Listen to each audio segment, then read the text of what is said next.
Ang harap daw ay gate. Hindi para Videoan ko yung bahay ng mga nasira ng bagyo. Yun. Kay Mardi yun. Wala pang may-ari. Andun po sa Milano. Videoan ko rin ginagawa ngayon. Okay.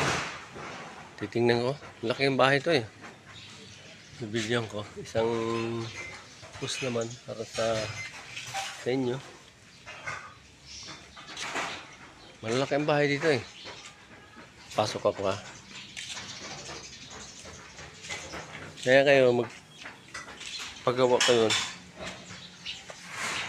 Tibayin nyo para hindi kayo magpaulit-ulit ng trabaho. Okay?